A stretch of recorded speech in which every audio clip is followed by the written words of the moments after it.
Dear students, आज हम लोग कार्ल मार्क्स के राजनीतिक दर्शन के बारे में और राजनीति विज्ञान में दिए गए उनके योगदान के बारे में विस्तार से चर्चा करेंगे।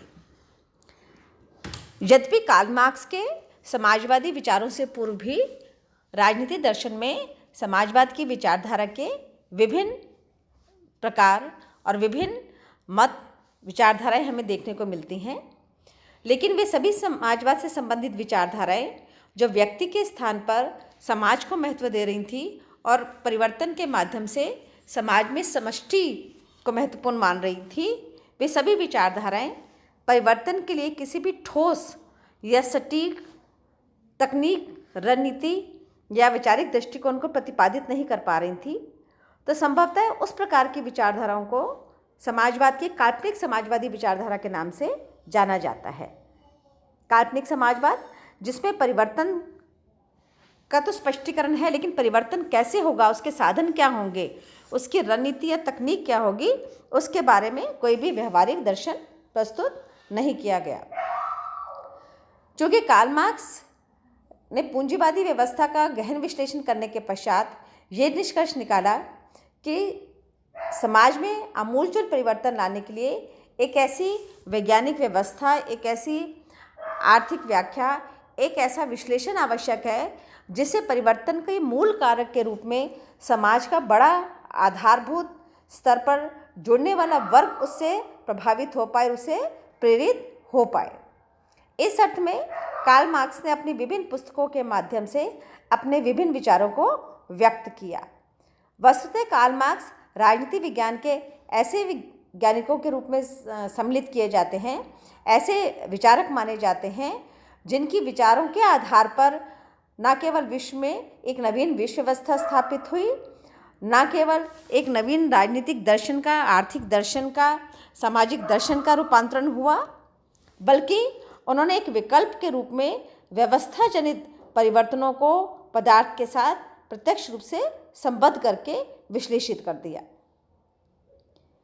कार्ल मार्क्स के प्रमुख सिद्धांतों में हम लोग अध्ययन करते हैं द्वंद्वात्मक भौतिकवाद का सिद्धांत, इतिहास की आर्थिक या भौतिकवादी व्याख्या का सिद्धांत, वर्ग संघर्ष का सिद्धांत, अतिरिक्त मूल्य का सिद्धांत, मार्क्स का राज्य का सिद्धांत, मार्क्स तथा साम्यवादी कार्य पद्धति का सिद्धांत, मार्क्स तथा क्रांति का सिद्धांत, मार्क्स की परिवार तथा धर्म के बारे में विचारधारा, मार्क्स द्वारा की गई पूंजीवाद की समालोचना और मार्क्स के दर्शन की आलोचना और योगदान राजनीति विज्ञान के विद्यार्थियों के लिए महत्वपूर्ण विषय के रूप में हमेशा से पढ़ाए जाते रहे हैं।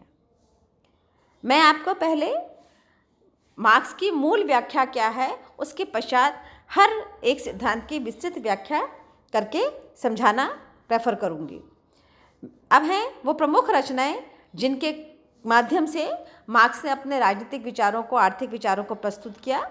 ये सभी पुस्तकें विभिन्न संदर्भों में और विभिन्न आधारभूत मूल्यों को लेकर लिखी गई हैं, जिनको पढ़ना और जिनके बारे में जानना प्रत्येक विद्यार्थी के लिए आवश्यक है।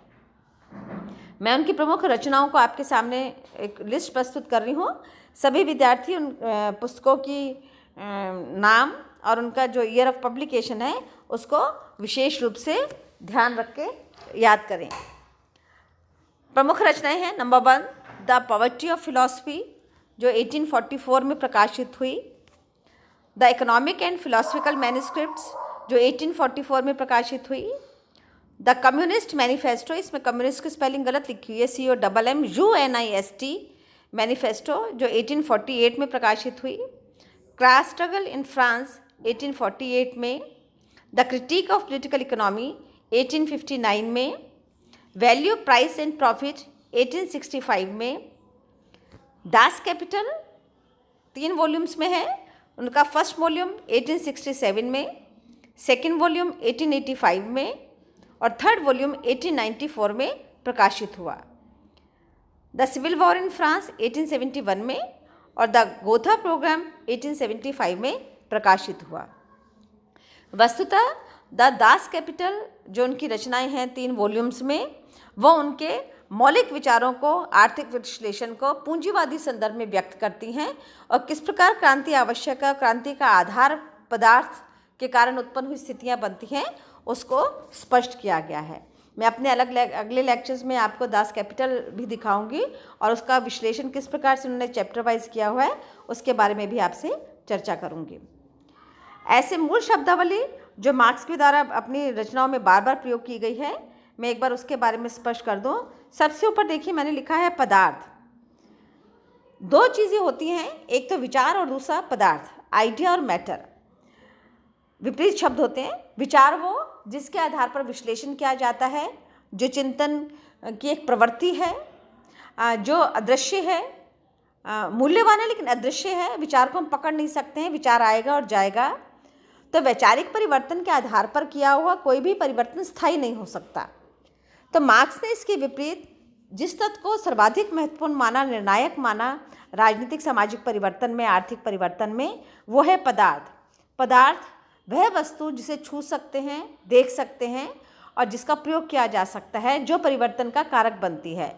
वो रोटी भी हो सकती है, वो सब्जी भी हो सकती है, वो एक कोई भी ऐसा चीज़ भी हो सकती है जो इसेंशियल है, अनिवार्य है और जिसके बिना कार्य नहीं चल सकता है। तो यहाँ मार्क्स ने कहा कि विचार परिवर्तन का आधार हो सकते हैं, लेकिन विचारों का प्रत्यक्ष संबंध किससे होता है? पदार्थ से होता है। और बिना मैटर के, बिना तथ्यात्मक अनुभव के उन विचारों का रूपांतरण किया जाना संभव नहीं होता है। तो इस अर्थ में मानकर चलते हैं मार्क्स कि पदार्थ सामाजिक यथार्थ है और इस यथार्थ से इनकार नहीं किया जा सकता।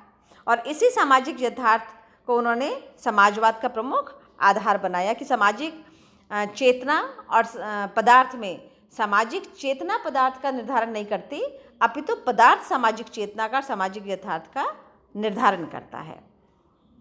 और जिन शब्दों का प्रयोग मार्क्स ने किया, द्वंद्ववाद, इसके बारे में मैंने आपको हीगल के विचारों में बताया था, जब मैं हीगल के बारे में मैंने कुछ लेक्चर्स अपलोड किए हुए हैं कि द्वंद्ववाद किस प्रकार परिवर्तन की एक त्रयी प्रक्रिया को, 3 स्तरीय प्रक्रिया को स्पष्ट करती है, जिसमें वाद, प्रतिवाद और संवाद की त्रयी है। मार्क्स ने हीगल से द्वंद्ववाद का विचार ग्रहण किया और इसके साथ उसमें परिवर्तन किया और द्वंद्ववाद के आध्यात्मिक पक्ष के स्थान पर उसके साथ क्या संबंध किया? भौतिकवाद। ये देखिए, द्वंद्ववाद का आधार भी पदार्थ बन रहा है मार्क्स में और द्वंद्ववाद में भौतिकवाद का आधार भी पदार्थ बन रहा है। इस द्वंद्वात्मक भौतिकवाद के विचार के साथ में जो पदार्थ जुड़ा हुआ है वही अतिरिक्त मूल्य का मूल आधार बनता है।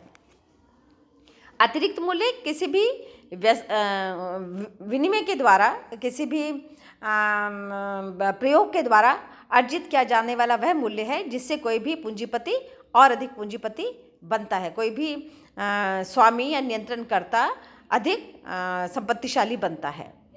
उत्पादन के मूल कारणों में श्रम को मूल कारक माना गया, जिसके संगठित इकाई के रूप में वर्ग को परिभाषित किया गया।